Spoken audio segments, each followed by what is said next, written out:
A 6-year-old man from the Berkshires is in custody after agreeing to meet up with a police officer posing as an underage child.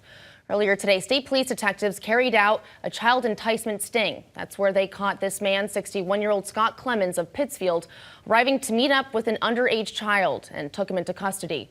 While searching his car, officials found a can of Dr. Pepper that was requested, as well as several box cutters. No word yet on when he's set to appear before a judge.